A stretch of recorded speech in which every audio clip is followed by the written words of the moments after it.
여러분 반갑습니다. 오늘부터 반야신경 강의를 시작하겠습니다. 내 이름은 다 아시죠? 법영스님이라고. 반야신경 1강 반야신경을 시작하겠습니다. 이 반야신경은 우리 한국 불교도들이 누구나 다 법회를 할 때 지극하게 독송하는 경전입니다. 매일매일 독송을 하죠. 그럼에도 불구하고 내용이 어렵고 심오하다 해서 뜻을 잘 모르고 독송하는 경우가 대부분입니다. 그래서 이번에 이렇게 반야신경을 가지고 여러분과 함께 공부하도록 하겠습니다. 반야신경 하면 불교의 경전입니다. 불교의 경전에는 크게 나누어서 두 가지가 있습니다. 하나는 대성경전, 하나는 소성경전. 소성경전에는 아함경이라고 해서 네 가지 아함경이 있습니다. 빨리어로는 니까라 이렇게 부릅니다. 그리고 대성경전에는 크게 나누어서 방등부, 그리고 반야부, 법화부, 열반부, 하원부 이렇게 나눌 수가 있는데요. 오늘 우리가 공부하고자 하는 이 반야신경은 반야부에 속하는 경전입니다. 우리 대한불교 조계 중에서 소위경전으로 삼고 있는 건강반야 바라밀경이 건강경도 이 반야부에 속합니다. 이 반야부에 속하는 경전은 아주 많습니다. 전체적으로 대반야부 600건이 있는데요. 아주 많은 분량입니다. 그 많은 경전의 내용이 가장 요약되어 있습니다. 그렇게 짧은 경전에 요약되어 있는 게 반야신경입니다. 이 반야신경 제목까지 포함해서 270자, 제목을 제외하면 260자로 되어 있는데요. 사실은 굉장히 짧은 경전이지요. 그 속에 불교의 대성사상, 공사상이 이렇게 압축되어 있습니다. 그래서 반야신경을 말하자면 한자 한자 놓치지 말고 우리가 다 살펴봐야 합니다. 그것은 워낙 경전이 압축되어 있기 때문에 그렇습니다. 이 짧은 경전을 가지고 여러분과 오랜 시간 공부하게 될 것입니다. 그러면 이제 이 경전이라고 하는 것은 부처님의 말씀이다 이렇게 얘기하는데, 그러면 부처님의 말씀이라는 게 뭘까 이 말입니다. 부처님이라고 하는 것은 깨달은 일을 말합니다. 깨달은 일을, 깨달은 이의 가르침이다. 불교로 가는 것은 깨달은 이의 가르침이다. 깨달은 이가 무엇을 가르치느냐, 깨닫지 못한 일을 깨닫게 해주기 위한 가르침.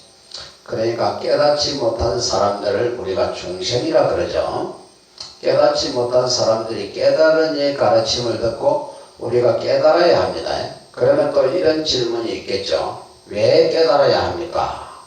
우리가 살아가는 이 세상에 있는 이 모두는 인생살이가 괴롭습니다. 이런 일 저런 일 또 많은 속박을 받고 있습니다. 이 세상에서 가장 위대한 존재가 사람이라고 하는데, 사람이 굉장히 속박을 받으면 어떻게 되느냐, 하늘에 나는 새를 보고 부러워합니다. 나도 저 새같이 날아갔으면 좋겠다, 훨훨 날아갔으면 좋겠다. 근데 사람이 새가 되어서 되겠습니까? 이건 사람이 얼마나 속박을 받고 있는지 아는 겁니다. 사람이 속박을 너무 많이 받다 보면 차라리 저 소가 부럽다, 저 개가 부럽다. 사람이 아무리 힘들지만은 소가 되거나 개가 되어서는 안 되지 않습니까?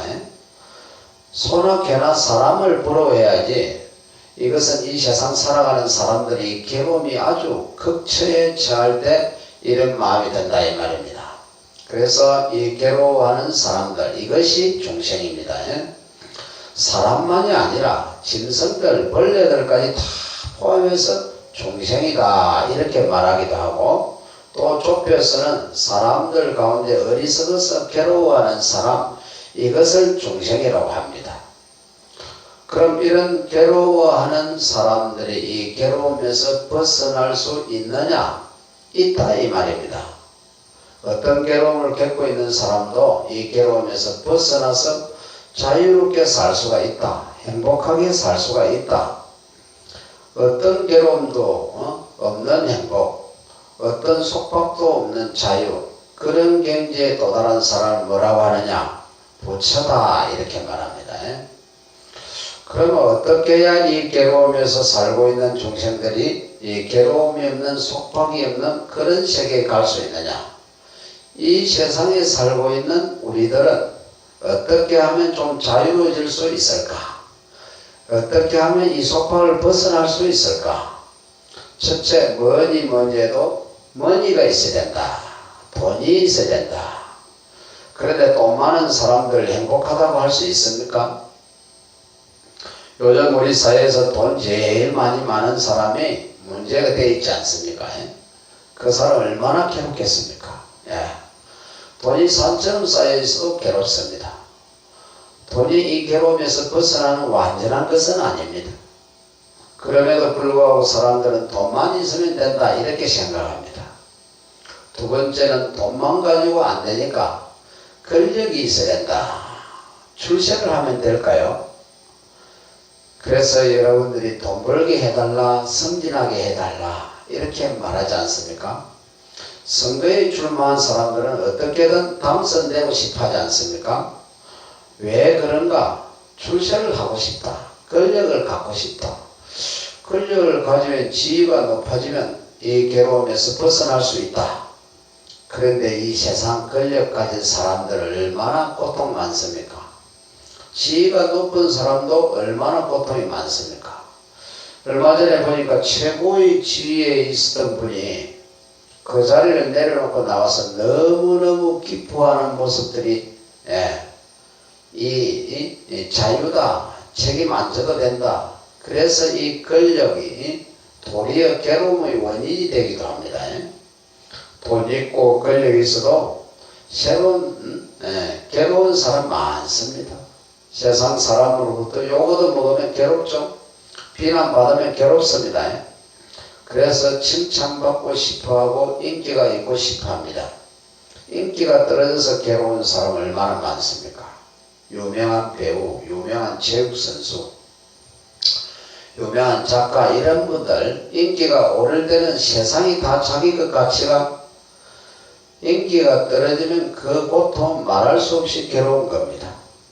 그래서 인기라는 것도 명예라는 것도 우리를 이 괴로움에서 이 속박에서 완전히 벗어날 수는 없다. 그러면 어떤 것이 우리를 이 속박에서 이 괴로움에서 완전히 벗어나게 할 수 있는가?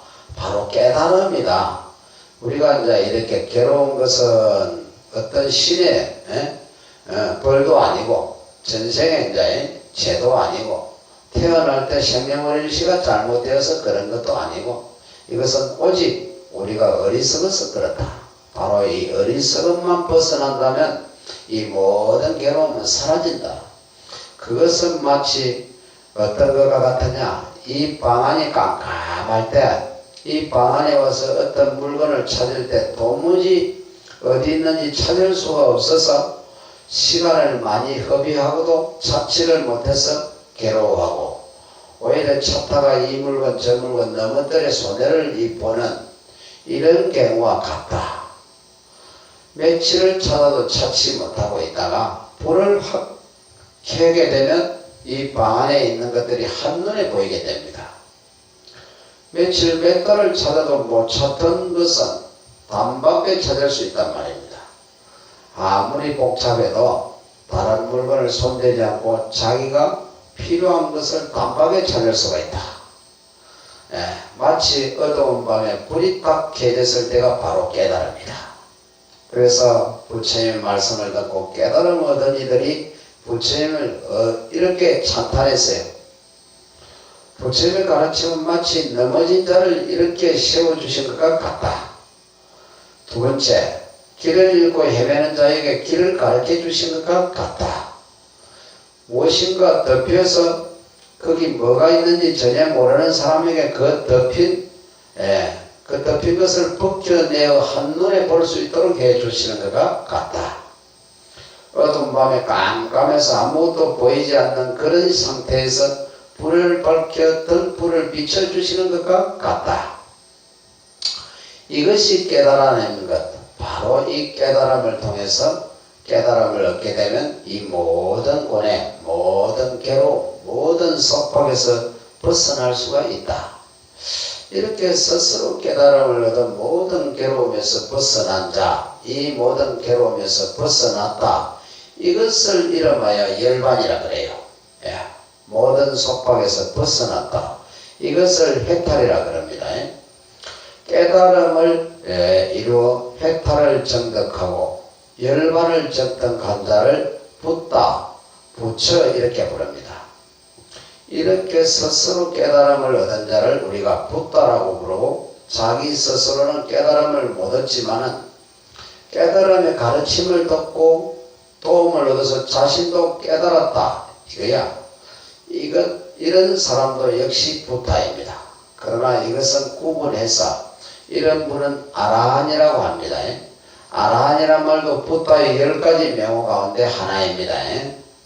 그러니까 스스로 깨달은 일을 붓다, 부처님, 이분이 깨닫지 못한 일을 위해서 깨닫지 못한 이는 중생입니다. 중생은 괴로움을 겪고 자고 고뇌하는 자리는 그 고뇌로부터 벗어나게 해주기 위해서, 중생은 괴로움을 겪고 있는 자고 고뇌한 자라는 것이고, 그 고뇌로부터 벗어나게 해주기 위해서 깨달음을 얻도록, 깨달음을 이루도록 가르침을 폈다. 이것을 부처님의 가르침, 이걸 담마, 법이라고 그래요. 그 가르침을 듣고, 그 진리의 가르침을 듣고 자기도 깨쳤다, 깨달음을 얻었다. 그래서 모든 고뇌가 사라졌다. 이런 분을 성이라고 해요. 성. 그래서 수행하는 자, 불자들은 첫째, 부처님을 찬탄하고 공경합니다. 왜? 스스로 깨달음을 얻은 자, 우리의 깨달음의 가르침을 열어주신 자, 얼마나 위대합니까? 그렇기 때문에 그분을 찬탄하고 공경하며 그분께 기이한다. 깨달음의 가르침, 우리를 깨닫게 해준 그 가르침, 그 깨달음에 의지함으로 해서 나도 깨달아지는 그 가르침, 담마, 법에 기이한다. 내가 이 법을 만난 것은 너무나 기쁘다 이거야. 내가 이 법을 만나지 않았으면 이 세상을 얼마나 헤매이며 괴롭게 울부짖으며 살아가겠느냐. 그걸 생각해보면 이 법 만난 것은 마치 가진 자에게, 물에 빠진 자에게 밧줄을 잡은 것과 같고 장대를 잡은 것과 같다. 그래서 이 법 담마에게 기이하라. 그리고 이 세 번째는 이렇게 부처님의 가르침을 듣고 깨달은 이들이 한두 분이 아닙니다. 수많은 스승들이 있습니다. 그분들이 있음으로 해서 나도 희망이 있는 것입니다. 그분들이 만약에 없다면 비록 부처님의 가르침을 만났다 하더라도 내가 깨달음을 이룰 수 있다는 확신이 없다는 거죠. 그러니까 그분들께 기이한다 이 말입니다. 나도 그분들처럼 되겠다. 또 깨달음을 이루지 못한 수많은 괴로워하는 사람들에게 깨달음의 길로 인도하겠다. 이런 희망이 우리에게 있다. 이것을 우리가 기성이라고 합니다. 우리는 불자는 제일 중요한 게 뭐다? 불법성 삼보에 기이한다. 그래서 어떤 행사를 하든지 첫 번째 이걸 먼저 해야 합니다. 깨달으니 붓다에게 기이합니다. 깨닫지 못한 이로 인하여 깨달으니의 자비로운 가르침인 법에 기이합니다. 깨달음의 가르침을 듣고 수행 정진함에 마침내 깨달음을 이룬 자 또는 깨달음을 향해서 나아가는 분들, 그분들께 기이합니다. 이번에 이 공부를 하는 동안 여러분들께서는 불법성 삼보에 기이하고, 그리고 개정의 사막을 깎아내는 공부 가운데 우리가 경전에 의거해서 대성경전에 의거해서 그 가운데서 반야부 계통의 반야부 경전에 의해서 깨달음을 얻겠다. 이런 마음을 가지시고 공부를 한번 해보기로 하겠습니다. 열심히 하는 것으로 약속을 하는 겁니다. 알겠죠? 자, 그러면 이 경의 제목 반야심경입니다. 근데 이 제목이 원 제목이냐? 아닙니다. 이것은 간추려서 부르는 제목입니다. 원 제목은 반야바라밀다 심경입니다. 이걸 줄여서 반야신경이라고 한다. 이 반야라는 말은 깨달음, 완전한 지혜 이런 말입니다. 우리가 지혜가 있어요, 없어요? 있죠. 완전한 깨달음의 정득되었을 때 이것을 반야라 그럽니다. 이 심자는 마음이다 이런 것이 아니고 여기서는 핵심이라고 해요. 가장 핵심되는 이런 뜻입니다. 그리고 경은 수트라 부처님의 말씀 이런 뜻입니다. 그러니까 이제 부처님의 지혜에 대한 그러니까 모든 고뇌에서 벗어나는 길은 깨달음이다. 부처님의 지혜다라고 했습니다. 그 부처의 지혜, 반야에 대한 가장 요긴한 부처님의 말씀이 수록되어 있는 경전이다. 이렇게 이해하시면 되겠습니다. 이걸 조금 더 이제 경전으로 돌아간다면 이 반야란 말만 해도 완전한 지혜란 뜻입니다. 그런데 그래도 부족해서 앞에다가 마하반야다 이렇게 수식어를 붙였습니다. 이 마하라는 뜻은 한없이 많은, 한없이 큰, 소위 무한대를 말합니다. 여기서 한없이 크다는 의미도 있고 한없이 많다는 의미도 있습니다. 한없이 크다, 한없이 큰 것을 말할 때 우리가 어떤 경우를 예를 드니까 우주를 얘기하죠. 허공을 얘기하기도 합니다. 과거의 용어로는 삼천대천세계 이렇게 표현합니다.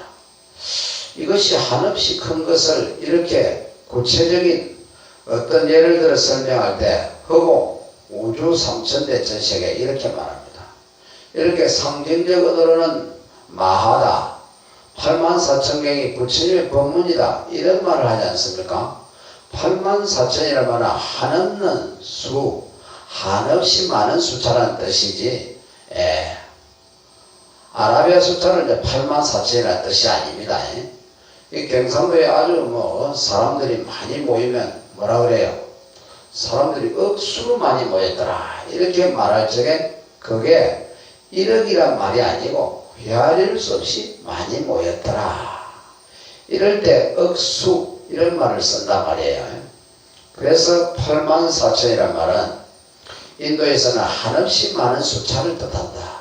또 이것을 좀 더 실질적인 예를 들어서 설명한 게 뭐예요? 겐지스강의 모래입니다. 항하사수, 항하라는 것이 강과 강입니다. 강과 강의 모래알수, 이 강과 강이 엄청나게 크지 않습니까? 거기 있는 모래수가 얼마나 많겠습니까? 이것도 부족해서 뭐라고 말합니까? 강과 강의 모래알수만큼 많은 모래알수가 있고 모든 강과 강의 모래알수 이런 것도 다 마하에 속한다고 말할 수 있습니다. 마하라는 의미다. 또 미진수라는 말 들어보셨습니까? 미진수. 미진수라는 것은 아주 가는 티끌 아주 가는 보이지도 않을 만큼 아주 작은 먼지. 그런데 이 세계를 가루로 먼지로 만들었다. 그 먼지수를 헤아릴 수 있겠습니까? 이건 또 강과 강의 모래알 수만큼 비교할 수 없이 더 많죠. 그래서 이런 경우를 미진수라고 합니다. 이런 것도 역시 마하를 의미한다. 그래서 마하는 한없이 큰 또는 한없이 많은, 그러니까 우리가 도저히 헤아릴 수 없이 불가사의 오직 헤아릴 수가 없다. 그 끝이 없다. 이렇게 큰 또는 많은 이것을 마하라 그런다. 그러니 반야 앞에 마하가 붙어 있다는 것은 이 지혜가 한없이 크고 그 지혜가 한없이 세세하다. 그래서 이것은 마하반야다. 건강은 어떻게 표현합니까? 건강반야라고 표현하죠. 반야는 반야인데 반야인데 앞에 이제 건강이란 말이 붙었습니다. 건강. 이 건강이란 뜻은 부서지지 않는 그 어떤 것도 부숴버릴 수 있는, 즉 여기서 부숴버린다는 것은 무엇이겠습니까? 번뇌입니다. 그 어떤 번뇌망상도 다 부숴버릴 수 있는, 그 어떤 괴로움도 다 부숴버릴 수 있는 그런 지혜다. 이걸 무슨 지혜라고 한다? 건강반야다. 그러니까 이 세상에 그 무엇보다도 뛰어나고 무엇보다도 완전하다. 이런 의미로 건강이란 말을 씁니다. 그러니까 결국은 건강반야, 마하반야나 의미는 똑같습니다. 이러한 완전한 반야, 완전한 깨달음만이 우리의 모든 고뇌에서부터 벗어날 수가 있다. 이 모든 괴로움 속박을 끊어버릴 수가 있다. 그래서 이 바라밀다, 원래 말은 바라미타입니다. 바라라는 것은 저 흔적, 미타라는 것은 건너간다. 반야 바라밀다라는 말은 저 언덕으로 건너간다, 이런 뜻입니다. 이해가십니까? 그러면 왜 저 언덕으로 건너간다? 왜 저 언덕으로 건너간다 그럴까? 여기서 이 언덕은 괴로움의 세계를 상징하고 저 언덕은 괴로움이 없는 세계, 열반의 세계를 상징합니다. 그러니까 저 언덕으로 건너간다. 이 말은 모든 괴로움에서 벗어난다. 고에서 벗어나서 열반의 세계에 이른다. 예토에서 벗어나서 정토에 이른다. 극락세계로 나아간다. 이런 의미입니다. 모든 속박, 모든 괴로움에서 벗어난다, 이런 뜻입니다. 바라밀다가 모든 속박에서 벗어나는 대로 뭘로 벗어난다? 깨달음으로 인해서 벗어난다. 깨달음으로 통해서 벗어난다. 그래서 반야바라밀다라고 한다. 그러니까 깨달음만이 이 모든 괴로움에서 벗어나는 가장 완전한 길이다. 이 반야바라밀다에 대한 반야바라밀다에 대한 가장 핵심되는 요긴한 부처님 말씀이다. 뭐가 이 경전이 지금 우리가 공부하고자 하는 것이 부처님의 그 어떤 말씀도 지혜에 대한 말씀이 아닌 게 없습니다. 깨달음에 대한 얘기가 아닌 게 없어요. 그러나 이 경전은 그 가운데서 가장 완전한 그에 관계되는 가장 요긴한 말씀을 설하신 것이다. 이런 의미를 제목에 담고 있다. 실제로 이 경전이 그런 내용을 담고 있는지 없는지는 공부를 해봐야 되겠죠. 제목만 거창하고 실속이 없는지, 아니면 제목처럼 정말 실속 있는 그런 내용인지는 우리가 이렇게 한번 살펴봐야 된다는 것입니다. 자, 이런 제목의 경전을 우리가 공부를 하겠다. 그런데 이제 이 본론에 우리가 들어가기 전에 모든 부처님의 말씀은 처음이 어떻게 시작됩니까? 나는 이렇게 들어노라, 이렇게 시작이 되죠. 여시아문, 아문으로부터 시작이 됩니다. 그런데 이 반야신경은 간자재무살, 이렇게 시작이 됩니다. 그러니까 여시아문으로 시작하지 않으면 사실은 불경이라고 할 수 없습니다. 그러면 이 경은 불경이 아닌가? 왜 이렇게 되어 있나, 이 말입니다. 우리가 이제 수지 독송하는 이 반야신경은 반야신경 약본입니다. 이 반야신경은 강본과 약본이 있다. 강본이라는 것은 여시아문으로 시작되는 경전을 말하고 그 가운데서 서분과 유통분은 제외하고 가운데 있는 정종분만 우리가 독송을 하고 있습니다. 이것을 반야신경 약본이라고 한다. 그러고 보니까 나는 이렇게 들었노라, 저는 이렇게 들었습니다 라고 하는 여시아문 문구가 없는 겁니다. 부처님의 말씀 기록한 게 경전인데, 경전을 이렇게 분석을 할 때 경전을 크게 세 단락을 지어서 살핍니다. 우리가 제일 첫 번째 쓰러진 게 뭐냐? 경전을 배경으로 말합니다. 누가 쓰랬느냐? 누구에게 쓰랬느냐? 어디서 쓰랬느냐? 언제 쓰랬느냐? 이런 배경, 쓰러진 배경, 상황, 이렇게 기록해 놓은 것을 우리가 말하기를 서분이다. 서분. 건강경 같으면 저는 이렇게 들었습니다 한때의 부처님께서 많은 비구들과 더불어 사위성 기수그 고도원에서 계셨다. 누구하고? 1250인의 큰 비구 스님들과 함께 계셨다. 그러면서 마치 식사 때가 되어서 가사를 두르시고 바루를 드시고 사위성에 들어가시어 차례로 밥을 비시었고, 그리고 본 곳으로 돌아와서 공양을 마치시고 어발을 거두시고 발을 씻으신 다음 자리를 펴고 앉으셨다. 이 말은 좀 더 정확하게 표현하면 삼매에 드셨다, 입정에 드셨다, 이런 배경을 설명하는 게 서문입니다. 그때 앉아있는 대중 가운데 1250인의 큰 스님들 수행자 가운데 더더욱 더 큰 스님, 장로가 되시는 수보리 존자께서 자리에서 일어나서 이렇게 말씀을 하셨다. 먼저 부처님을 찬탄하고 그리고 부처님께 질문을 합니다. 이런 배경이 있는 것을 뭐라고 하나요? 서문이라고 합니다. 서문. 그러면서 이제 수보리가 부처님께 질문을 하기 시작하는 그때부터 본론이 시작됩니다. 문답이 시작된다 이 말입니다. 이것을 가장 어떤된다, 바르고 어떤된다, 그래서 정종분이다. 바르고 어떤되는 내용이다. 그래서 정종분이다. 이렇게 설법이 다 끝나면 부처님 설법 듣고 누가 깨달았다? 그 모여있는 대중 중에 어떤 사람은 크게 깨달았고 어떤 사람은 적게 깨달았고, 그 설법을 듣고 기뻐하는 사람들의 묘사가 있어요. 그럼 누구누구 깨달았는지, 그럼 또 대중들이 모여서 이 좋은 법을 우리가 널리 전하겠다 하고 발언을 하는 장면들이 나옵니다. 이런 걸 뭐라고 하느냐 하면 유통분이다 이렇게 말합니다. 그래서 그게 세 등분으로 나누는데 서분, 정종분, 유통분 이렇게 나눕니다.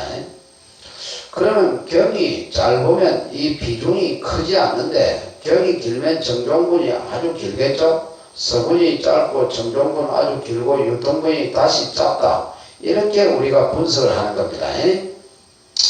부처님이 이렇게 이제 설명한 것이 아니라 우리가 이 기록을 보고 이렇게 분류를 한다. 그러면 이 반야신경은 서분이 생략되었으니까 어디서 설해졌는지, 누가 설했는지, 누가 질문을 했는지, 이 법문을 듣고 누가 기표했는지 이런 기록이 없습니다. 서분도 없고 유통분도 없기 때문에, 그래서 우리가 다시 한 권을 보면 저는 이렇게 들었습니다. 이렇게 시작이 됩니다.